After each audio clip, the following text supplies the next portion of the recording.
Entendi. Como isso?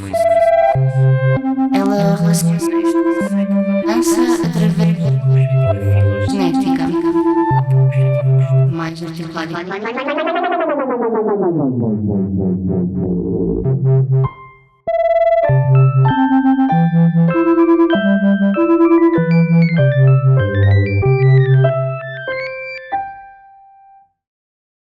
Sejam bem-vindos à série Falar as Danças, um ciclo de palestras por artistas da dança que escrevem sobre o que fazem.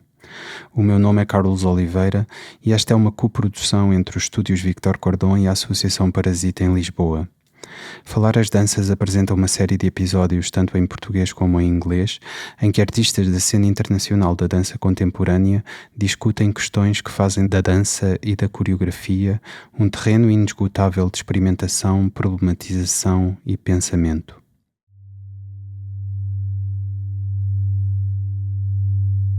Para hoje convidamos Ana Borralho e João Galante a escrever e ler-nos um texto seu intitulado Quarto Escuro.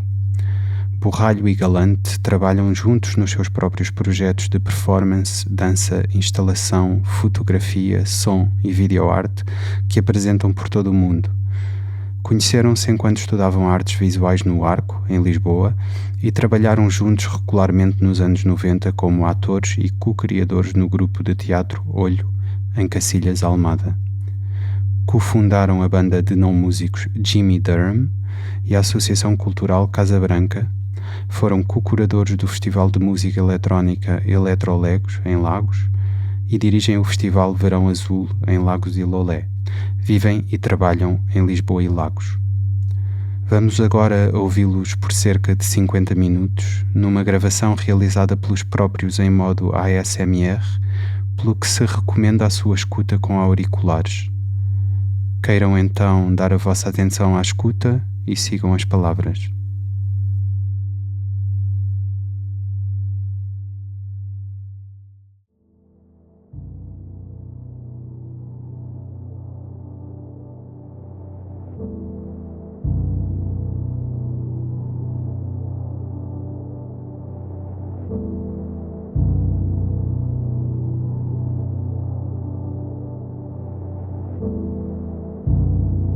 Sempre vivi com música à minha volta.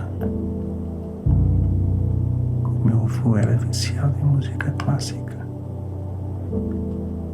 Em casa, com os meus pais, a permanência da música clássica e do jazz era também dia e noite. Discos de vinil, CDs, DVDs. Hoje o silêncio é muito ruidoso para mim. Desenhar, jogar xadrez, ir ao cinema, ler, ver televisão, ouvir música, ver exposições. Era onde a minha cabeça se movia. Jogar ténis, correr e andar de skate. Era onde o meu corpo se movia. O meu irmão era ótimo a dançar breakdance. Eu tinha vergonha de dançar. Adorávamos hip-hop.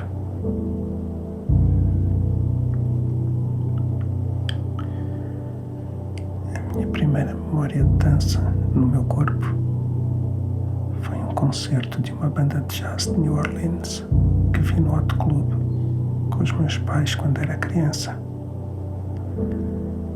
Para mim, foi uma ligação perfeita entre a música e a dança. Foi a primeira vez que dancei sem vergonha. Aquelas pessoas tocavam e dançavam e eu dançava com elas.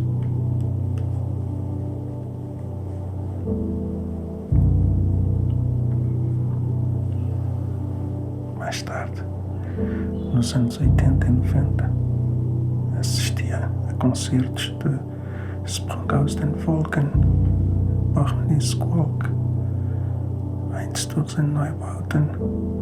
Suicide, Pop Del Arte e todas as bandas de punk, hardcore e industrial que passavam por Lisboa. Adorava ir ao Rock Rendezvous. Em alguns desses concertos dançávamos pogo e moche, onde corríamos, saltávamos, empurrávamos e batíamos uns nos outros. Este ritual era uma forma de voltar atrás no tempo, voltar a sentir o corpo, como daquela primeira experiência de ligação entre corpo e som da banda de jazz de New Orleans que assisti quando era criança.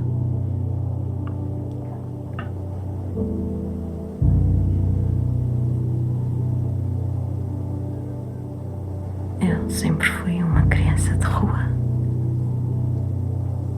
muito física. Gostava de brincar na terra, de andar de bicicleta com os vizinhos e mais tarde de moto. Namorar, passava os dias com os amigos, ficar em casa aborrecia-me. Mas também via muita televisão. Eu lembro-me de ver videoclipes todos os sábados de manhã, num programa de música, Top 10, com todas as bandas rock, pop, que estavam no top de vendas. Também nunca me esqueci de um espetáculo de uma artista italiana, a Rafaela Carrà. A minha irmã gravou uma cassete VHS e eu vi tantas vezes aquela cassete, tantas que a cassete começou a ficar com a fita toda comida.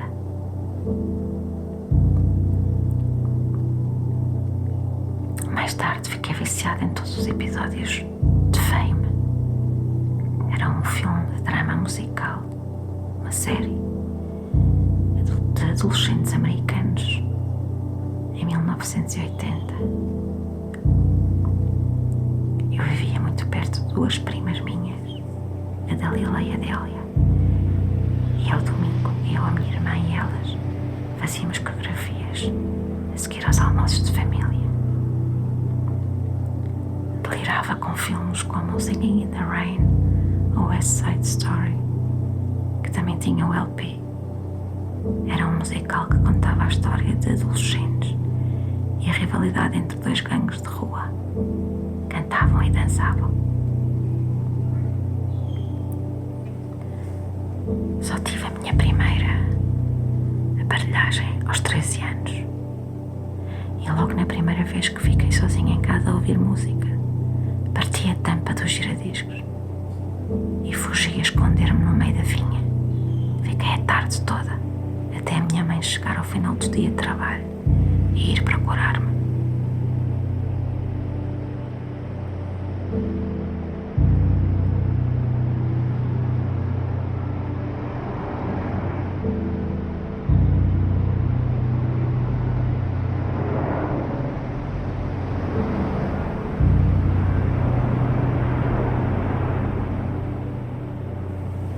Nasci em maio de 68, em Luanda, e desde sempre desenhei e pintei.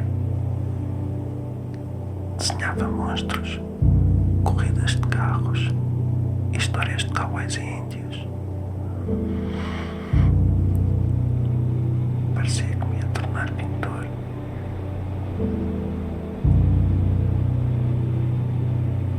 Durante os tiroteios e bombardeamentos em Luanda, contam que em vez de me assustar e esconder como seria suposto, eu desenhava deitado no chão, como se nada estivesse a acontecer.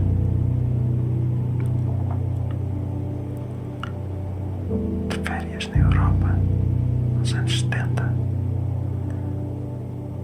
com os meus avós, depois de visitar umas igrejas, deitado no banco de trás do carro em movimento, enquanto regressávamos a casa, ficava a desenhar a arquitetura, as pinturas e as esculturas que tinha visto.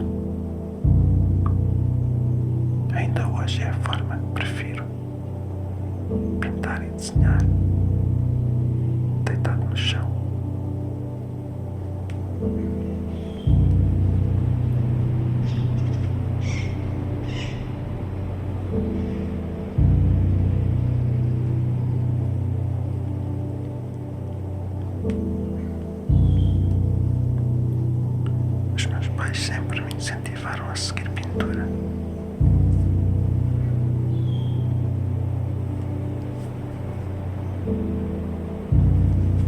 Mas, quando mais tarde vi um concerto ao vivo do Nick Cave em 1988 e em 1990 O Poder da Loucura Teatral do Ian Fabre e em 1994 O Café Müller da Pina Bausch, eu pensei, quero fazer isto. Foi como um murro no cérebro, uma epifania. Acho que ver estas pessoas a formarem ideias em palco fez-me sentir vontade de também o fazer. Não ter medo de fazer.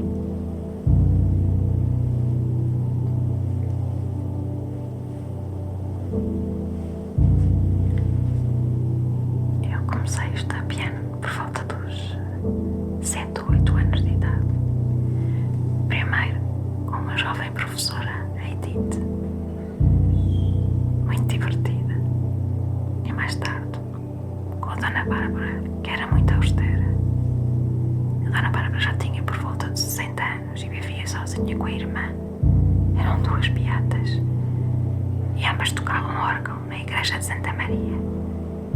Lembro-me que nunca deixavam os rapazes ir fazer xixi à casa de banho. Mandavam-nos ir à rua. Nunca percebi porquê. Porque é que as raparigas podiam ir à casa de banho, mas os rapazes não.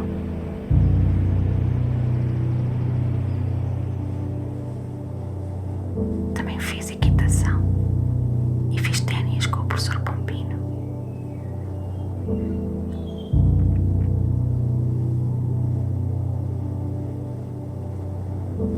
A melhor parte das aulas de ténis era saltar a rede da mesa militar para não ter que dar a volta ao quarteirão e entrar pelo portão.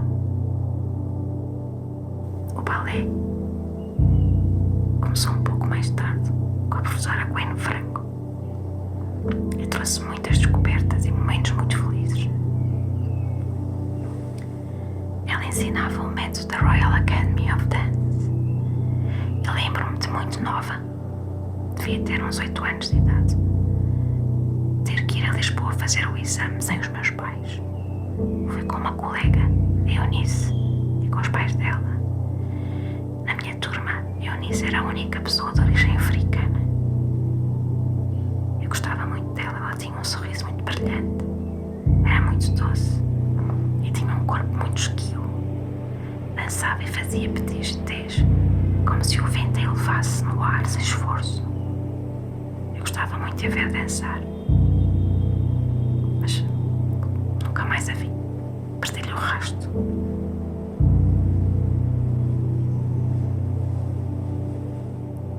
Voltando ao exame de balé em Lisboa, tínhamos de dançar para um examinador inglês, com um pianista a tocar ao vivo. Eu lembro-me que aconteceu numa sala muito grande com um espelho enorme, lindo. Tinha uma moldura dourada. Mal sabia eu que muitos anos mais tarde iria voltar a dançar e a ensaiar neste estúdio, o Estúdio da Eira. Eu vinha de uma cidade pequena no sul do sul e este momento na capital, sem os meus pais, tornou-se um acontecimento muito importante para mim. Foi a minha primeira grande aventura longe de casa. Nasci em 1972, no 3º andar do Rocio de São João, em Lagos.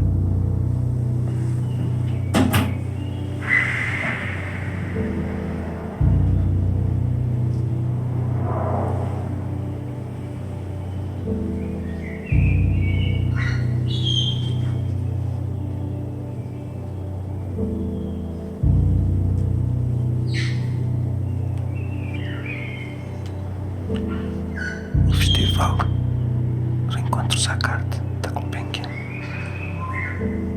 nos anos 80 e 90 do século XX foi a possibilidade de ver em Lisboa espetáculos que nos faziam querer mudar de vida.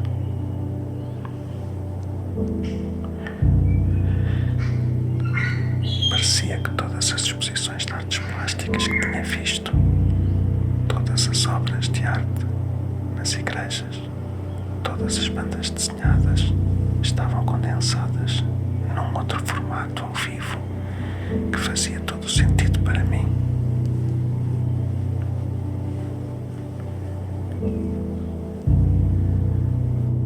Fiquei com os dedos a sangrar na primeira vez que toquei guitarra elétrica.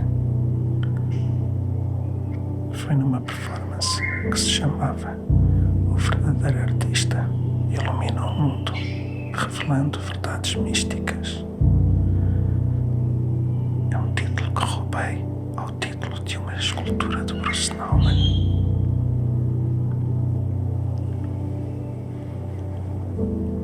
Quase nunca íamos às aulas de religião e moral, mas o padre gostava de mostrar filmes de terror. Sempre que os stores estavam fechados, espreitávamos lá para dentro da sala e, se víssemos o projetor de cinema e a tela, íamos todos à aula. Foi aí que vi pela primeira vez O Exorcista. Eu devia ter uns 14 anos.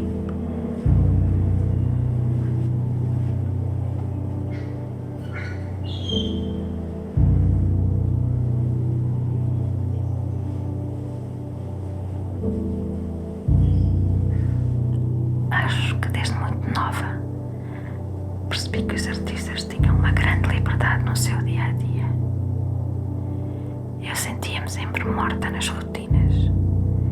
Fascinava-me a ideia de poder ir para um ateliê e desenhar ou criar o que eu quisesse e ainda conseguir viver disso.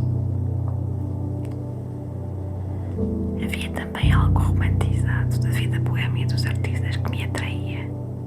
As suas formas de se relacionarem com a sociedade, uma certa rebeldia e a recusa em aceitar o estabelecido, uma liberdade em serem eles próprios. Eu queria fazer parte desse mundo, revendo-me nessa atitude. Sempre fui a filha desobediente e com 16 anos os meus pais decidiram enviar-me para a capital, para Lisboa, estudar numa escola de artes, porque na região do Algarve não havia universidades. E também porque tinham medo que eu me perdesse. É mais companhias. Se ficasse mais tempo naquela pequena cidade periférica. Lagos é uma cidade no fim da linha, literalmente. É onde a linha do comboio termina, onde a terra acaba e o mar começa. E nos anos 80, 90, perdemos muitos amigos para a heroína, para o cavalo, como se chamava. Havia um colega meu no 7º ou 8º ano, um pouco mais velho, repetente, que se vestia de forma diferente do resto de nós. Ele já tinha um Walkman de cassetes e nos intervalos estava sempre de headphones na cabeça, a dançar de uma forma um pouco estranha. Um dia enchi-me de coragem e fui-lhe perguntar o que é que ele estava a ouvir. Ele coloca os headphones nos meus ouvidos. Era Kraftwerk. Foi a primeira vez que eu vi uma banda só de instrumentos eletrónicos.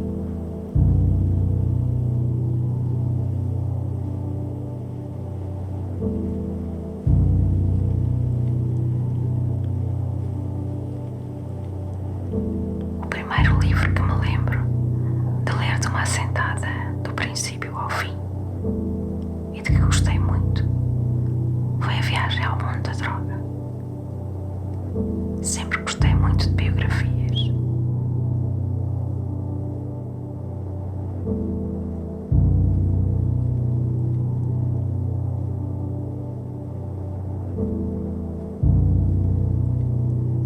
O meu pai teve uma oficina de cantaria. Chegava sempre a casa cheio de pó branco das pedras.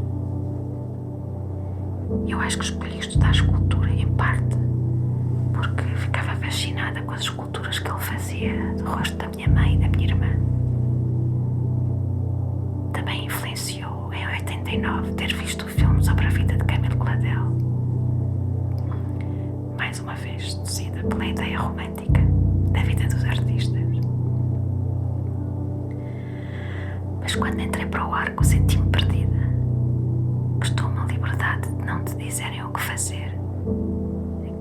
E percebi que o departamento de escultura já não se dedicava a esculpir a pedra, mas também descobri a arte conceptual.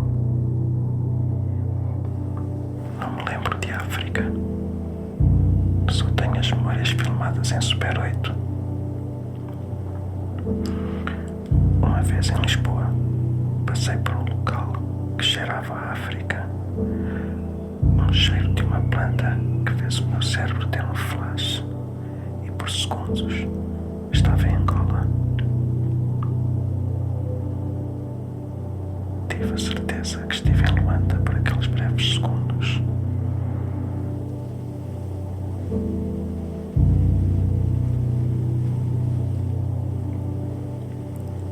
Em 92, pela mão de uma amiga, de uns amigos meus, Cláudia Gama, conheço o grupo Teatro Olho, em Almada, em Cacilhas. Este momento foi a semente que me fez começar a criar peças de performance, de teatro. Encontro uma família dentro deste grupo. E também a atitude do do it yourself. Faça você mesmo. Descubro coreógrafos portugueses como a Vera Mantero, o Francisco Camacho, o João Fiedeiro, encenadores como a Lúcia Cigalho, a Mónica Calho. Quase ao mesmo tempo que descubro o cinema do Godard, do Tarkovsky, do Fassbinder, do Pasolini, do Herzog, e os espetáculos da Meg Stewart, do Alan Platel, do Tadeusz Cantor, o Fabre, a Pina Bausch, o Rodrigo Garcia. Ver o trabalho destes artistas mudou realmente a minha forma de pensar a arte. Eu fazia cursos financiados pela União Europeia, uns atrás dos outros. Pagavam-nos para estudar. Era ótimo. Uma vez vi que existia um curso de estética. Fiquei todo contente, pensando que era estética da arte. Mas quando lá cheguei, percebi que era de estética de unhas, pelos, pele. Acabei por fazer o curso.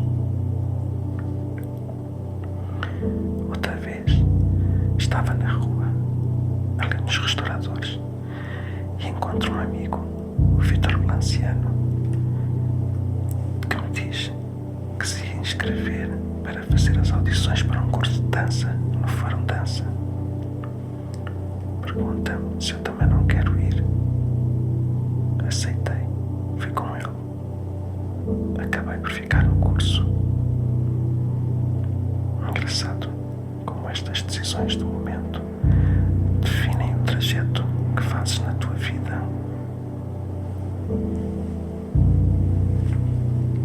Eu por acaso também fiz um desses cursos pagos pela CEE. Era um curso de produção cultural ali no Parque Mayer.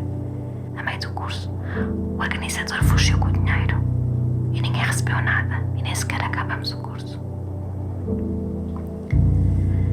Mas voltando ao sul, aos 14 anos vou pela primeira vez a uma discoteca.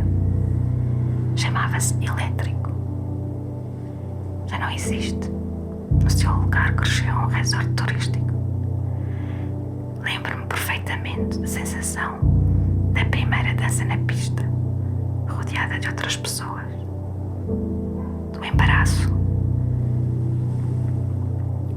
Mas mais tarde, já em Lisboa, houve uma altura em que eu e a Rita só íamos todos os finais de semana dançar para o Captain Kirk, que era uma discoteca no bairro Alto, e passávamos a noite na pista. Só bebíamos água e muita gente achava que tomávamos ecstasy, mas não tomávamos nada. Dançávamos só pelo prazer de dançar.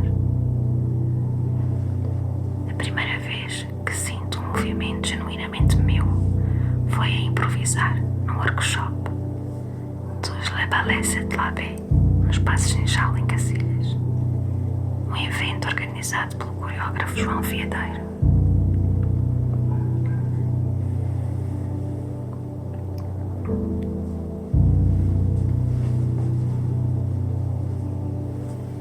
Em 2001, quando o grupo Teatro Olho se divorcia, eu começo a trabalhar em dupla com o João.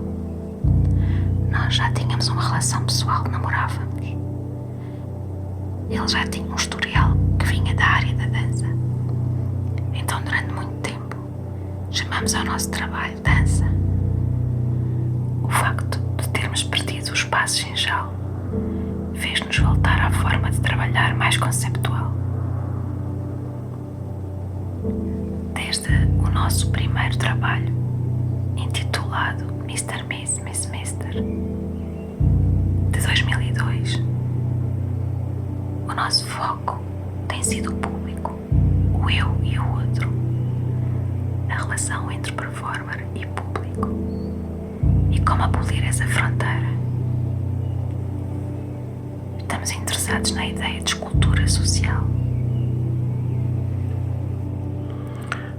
Para nós, foi claro desde o início que queríamos criar dispositivos para que o público se sentisse no mesmo espaço e no mesmo tempo que o performer, vivendo o momento com ele.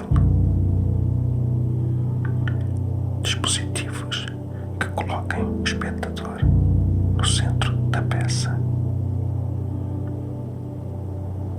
Nos nossos espetáculos, o público tem de tomar uma posição e nós nunca damos as regras. Não impomos tipos de comportamentos. Não dizemos ao público como atuar. As pessoas têm frequentemente de fazer a sua escolha perante várias questões, como me relaciono com este objeto, que decisões tomo,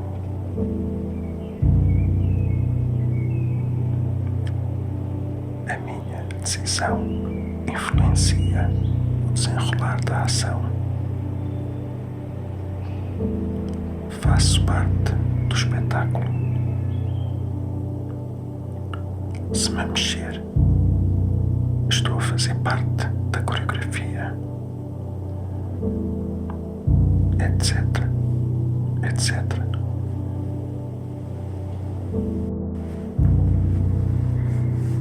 Frequentemente, as nossas peças tornam-se objetos híbridos entre performance e instalação, onde nem sempre é claro quem é o performer e quem é o público.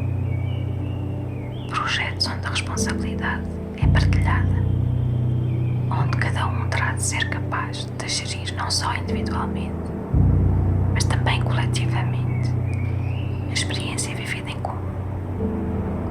Interessa-nos deixar ao espectador a responsabilidade das suas ações, levá-lo a questionar-se sobre o que é a participação ativa, a democracia, a anarquia. Como é que se constrói uma sociedade? Como é que nos relacionamos quando não há muitas diretrizes?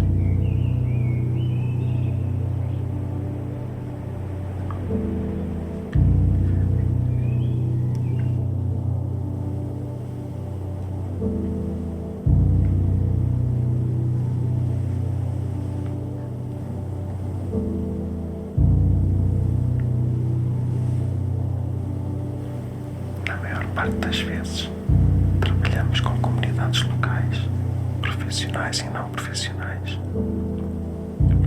o mundo e a vida como uma obra de arte, fazendo parte do mesmo organismo, seja ela obra de arte ou sociedade, uma obra relacional onde, sem um, não há outro. acreditamos que a arte tem a capacidade e o dever de mudar a sociedade onde está inserida. Tentamos refletir a sociedade em que vivemos. Fazemos-lo literalmente, uma vez que em quase todos os nossos espetáculos estamos virados para o público.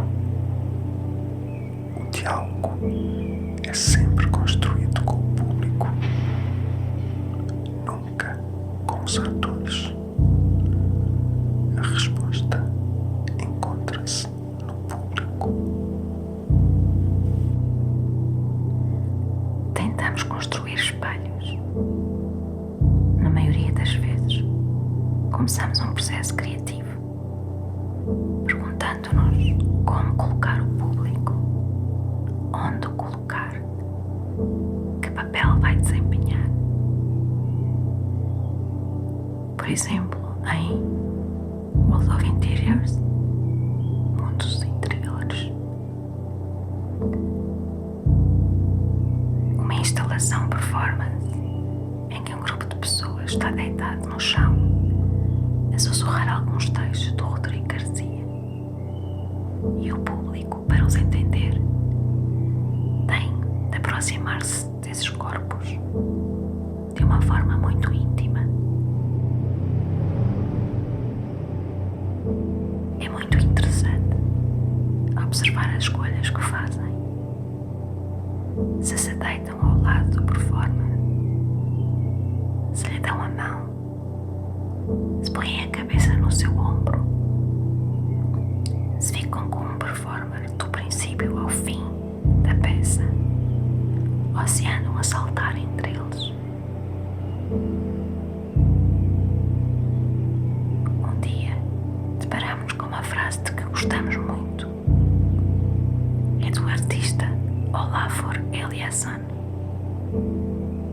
que diz qualquer coisa como: ter uma experiência é fazer parte do mundo, e fazer parte do mundo é partilhar responsabilidades.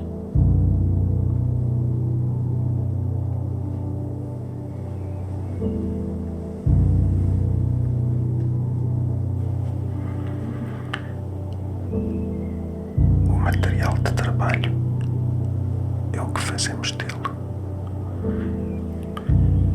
Há sempre o risco de se tornar numa coisa diferente da ideia inicial.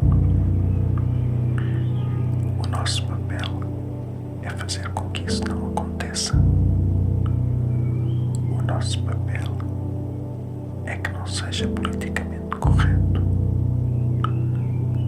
Para nós, os temas são como iscos de pesca, o meio de podermos tocar o público, de não nos sentirmos à parte da sociedade não artística. Trabalhar com pessoas que não são profissionais das artes relaciona-se, mais uma vez, com esta atitude: faça você mesmo, punk, de que gostamos tanto e que sentimos ser necessária. Implicar as pessoas para que saibam que é possível fazê-lo à nossa maneira, fazê-lo só porque querem fazê-lo, só porque sim, porque é uma urgência.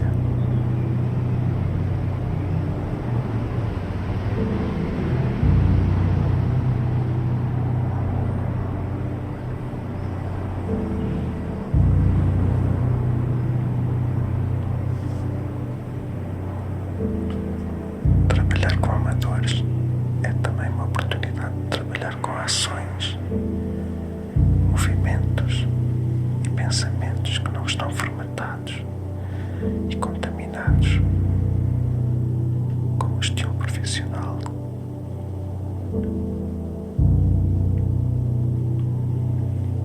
São como vírus num sistema.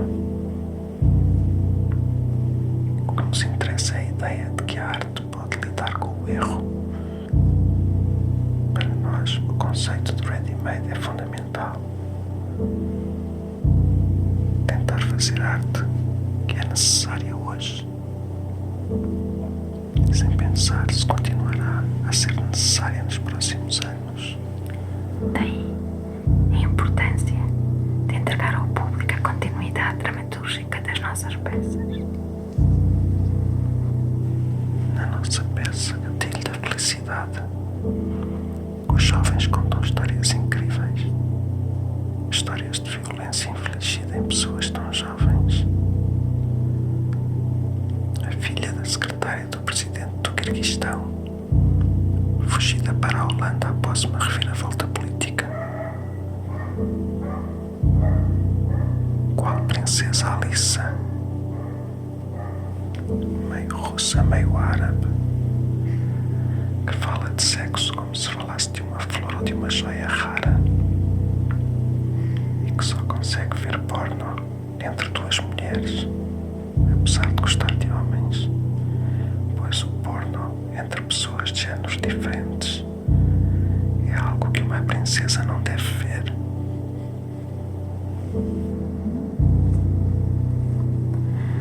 A Alexa, que afinal é o Alex, que enfia hormonas ilegais no corpinho de mulher que odeia para se transformar num homem e que só gosta de sexo duro porque as suas primeiras experiências foram com vibradores, máquinas de massagem da loja Tiger. O mesmo Alex que se fingia de uma jovem rapariga japonesa para ganhar dinheiro na net com gajos solitários. Tão solitários como ele, que aos 11 anos fazia isto online. A Maika, violada pelo irmão no sótão de sua casa, dos 6 aos 15 anos, e que tem os braços e as pernas todas cortadas, aparentemente um ritual diário, e que já leva consigo 3 tentativas de suicídio, e que tem uma coleção do livro O Príncipezinho em todas as línguas que foi editado, e que tem uma tatuagem do desenho do elefante chapéu do mesmo autor, E que tem bulimia, e que tem anorexia, e que é vegan. e do nosso gangster que se veste de galinha para que as pessoas olhem para ele em locais públicos, e dos peluches enterrados no quintal.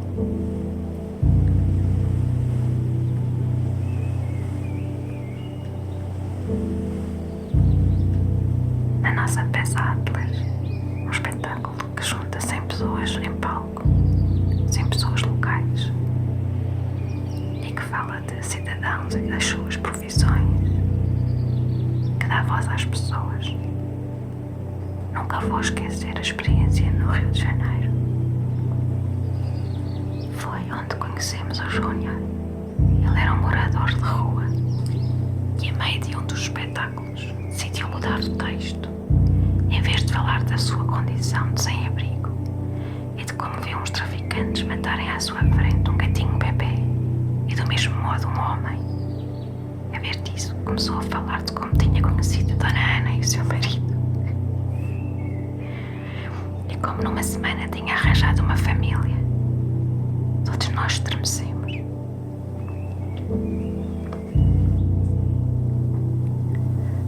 Foi uma participante marroquina, ativista, que encontrou o Júnior na praia, onde dormia, e o convidou a vir espreitar o ensaio. coisa que o Júnior pediu para o espetáculo foi que lhe trouxessem uma camisa lavada. Quando nos despedimos depois da festa, deu-me uma nota do Chile de 1000 pesos. Disse-me que era para dar sorte. Eu dei-lhe para a sorte uma de 10 euros e deixei-lhe no saco desportivo, que era tudo o que ele tinha e que levava para toda a parte, 150 reais, que era tudo o que eu tinha ali. Até hoje nunca soube o valor económico daquela nota de 1000 pesos. Para mim não tem preço. Guardo-a sempre na minha carteira. Acompanha-me para toda a parte. O Atlas estreou em 2011 e foi uma peça criada na altura da crise económica e da invasão da Troika em Portugal. O que é que nos faz, enquanto seres humanos, viver juntos em sociedade? Como é que é possível comunicar com o outro sem medo do desconhecido? Ser subversivo, dar voz a quem não é ouvido. O que é o trabalho? Algo pelo qual se é pago? Ou algo que se gosta de fazer? Ou algo de que a sociedade precisa?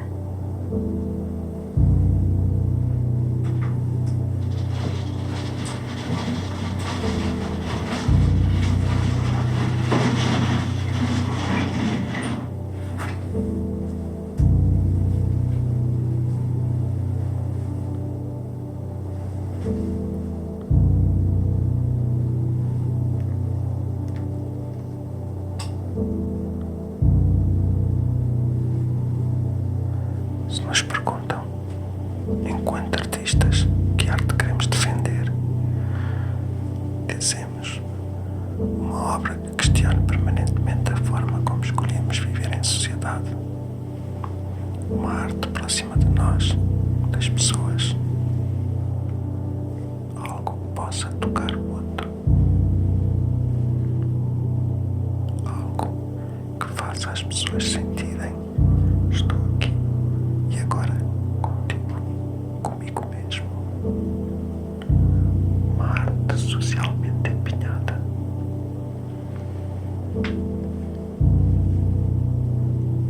Como é que nós, enquanto artistas, podemos fazer parte de um mundo enquanto ele está a acontecer neste momento e não no passado? Tentamos estabelecer um diálogo com as pessoas de hoje. Não nos preocupamos se as nossas obras duram para sempre ou apenas 12 meses ou 10 anos. Aos nossos olhos, o desafio da arte hoje é lutar contra a censura constante em todo o lado.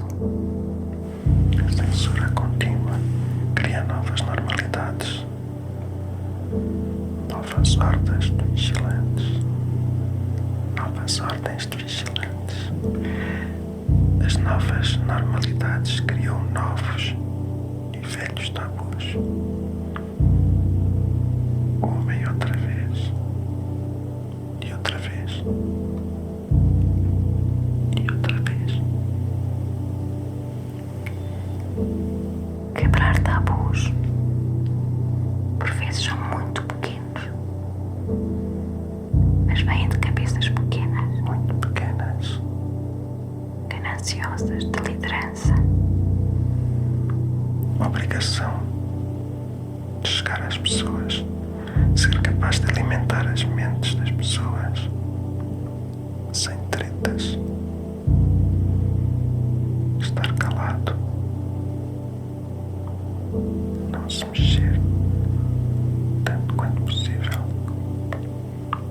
tornar-se um espelho conflituoso.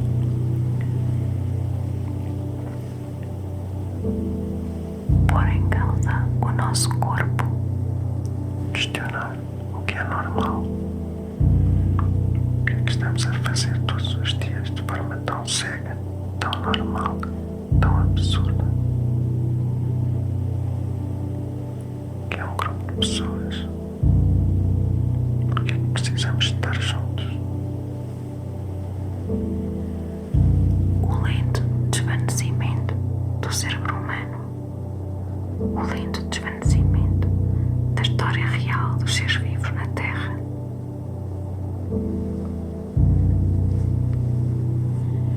Descobrir as relações humanas escondidas sob a política, a religião e os credos capitalistas. A sociedade chegou a tal ponto de organização e despersonalização da vida que o papel dos artistas é salvar não só a alegria do mundo, mas a consciência do mundo. O artista deve ser continuamente rebelde e nunca revolucionário. As revoluções levam a novas ditaduras, a novos governos.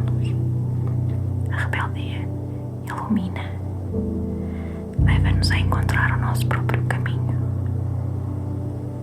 Não olhar para o lado, mas nunca estar preocupado em cumprir uma missão. Essa deve ser a liberdade do artista. Desafiar sempre. Manter uma guerra contra todas as formas de poder.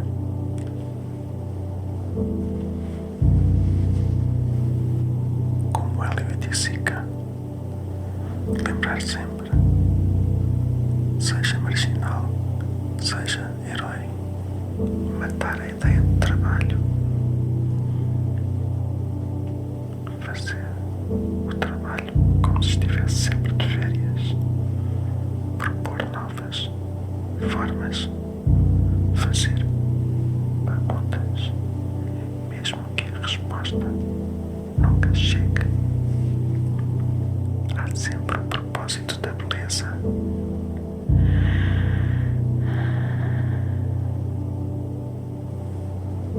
Há a poesia. E no caminho investe-se na partilha dos passos. Não saber o que dizer e dizê-lo.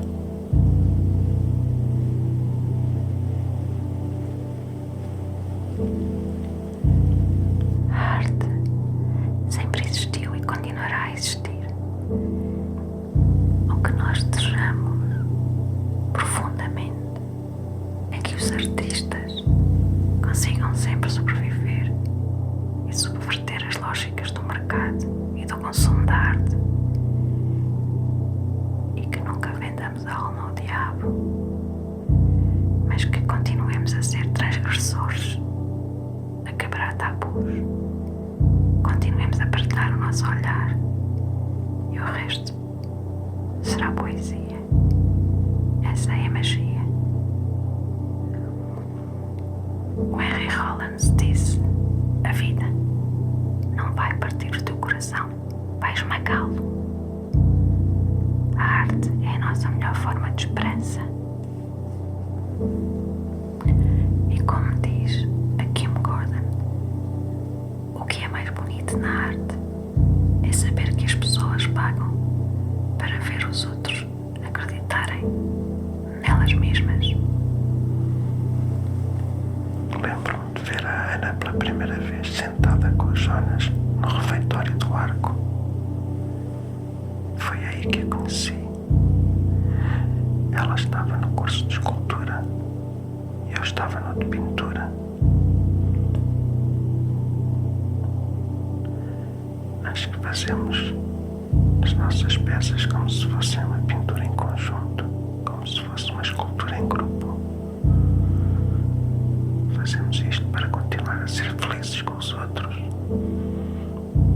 Acho que fazemos isto para enganar a morte por uns momentos.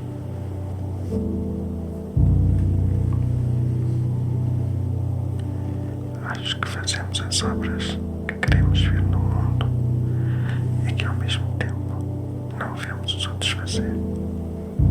Faça aquilo que sentes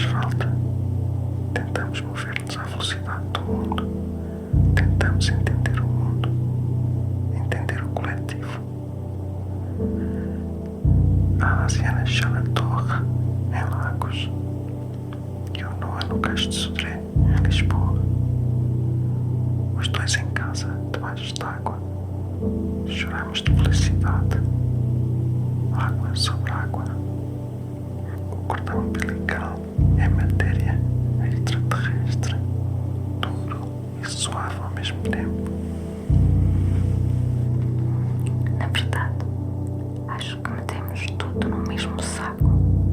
A literatura, o cinema, a dança, os jogos, a música, o anime, as artes plásticas. A nossa vida. Está tudo disponível para ser usado. A nossa forma conceptual de trabalhar permite mais facilmente com que os projetos não tenham sempre as mesmas regras estéticas.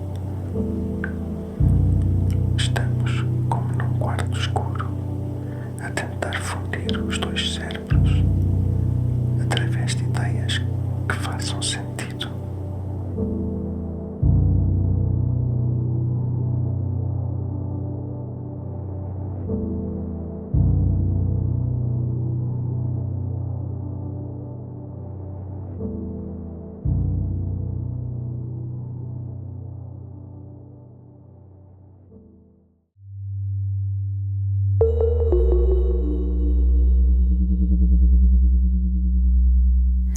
Ouvimos Quarto Escuro, um texto que Ana Borralho e João Galante prepararam para nos ler e a quem agradeço a disponibilidade para a escrita e leitura.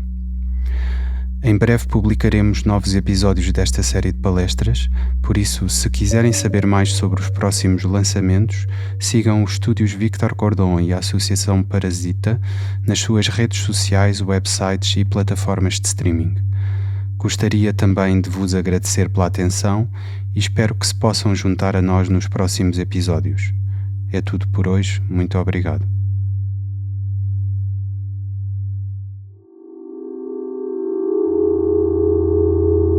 Entendi como isso. Ela relaciona dança através da genética. Mais articulada.